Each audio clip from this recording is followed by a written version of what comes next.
we're in Store Street here. Myself and Minister Donohoe have just met with Assistant Commissioner Willis as well as Chief Superintendent Paddy McMenamin. We've discussed the recent assault on an American tourist, but more generally policing within our city centre.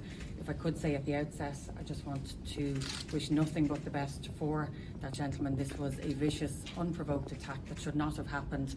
And obviously the first response by the Gardaí is to make sure that those who are responsible are brought to justice, and that is happening, and work is underway to ensure that that happens. As Minister, I have been listening to and engaging with those who live and work in the city centre for some time now. I acknowledge that things are not perfect, that there are issues that need to be resolved, but as a government and as Minister for Justice, we have a plan to make sure that people are safe and feel safe in their towns, in their cities, be they urban or rural.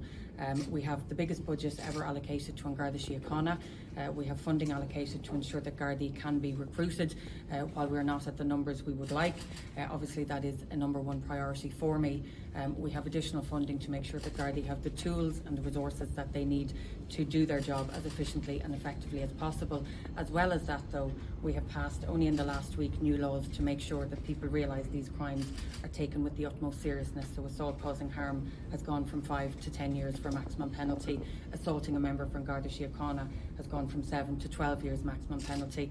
And then those who conspire to murder or commit these types of crimes, it's now life in prison. As well as that, we're investing significantly with €24 million going into our youth justice strategy. So this is about a whole of government, whole of community response, which culminates then in the community safety partnerships, one of which is being piloted here in the inner city. So I just want to maybe finish by acknowledging the significant work by Garda Síochána. There's a huge amount of work that happens that is not seen on a daily basis, but it is because of them that people are safe in this city, and I do believe we live in a safe city here, but there will always be problems, and of course it is my intention that we address those problems head on. You said you have a plan. What is the plan? I wanted to join the Minister for Justice in her visit to Store Street Garda Station, where we wanted to indicate the strong support that we have for the work that is being carried out by Garda Síochána in investigating this awful assault. Not only am I here in my role as Minister for Public Expenditure, I'm also here in my role as a TD for Dublin Central.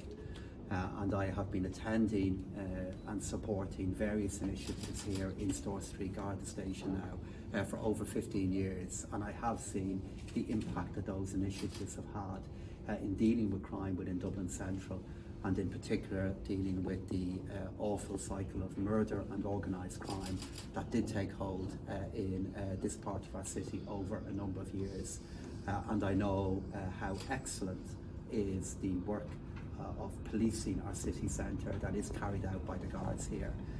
In addition to what the Minister for Justice has said, I just want to emphasise 3 points regarding the level of policing that is carried out by the guards here. Firstly, as is the case with all of the national efforts of the guards, we as a government will continue to support them in making the resources available to keep our country and to keep our capital city safe. Secondly, in addition to those policing efforts, we have built on that by only opening a number of months ago a Garda presence, a Garda station now in O'Connell Street, and I can see the effect that is having in O'Connell Street myself, as it's based in my constituency, and I'm up and down through this main street of Dublin every day. And then finally, this has been the launchpad of many different community initiatives in recent years that have played a very valuable role in supporting communities and in dealing with crime.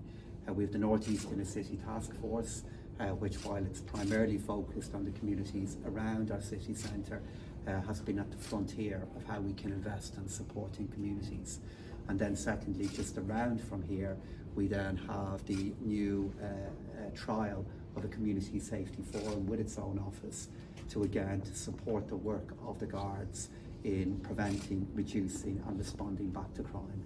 So a huge amount of work has taken place here in Store Street and the north in the city, but I'm so shocked, I'm so saddened by the assault that happened on this gentleman. I wish him all the best in his recovery, and we wanted to come here to continue to indicate our support for the work that the guards have.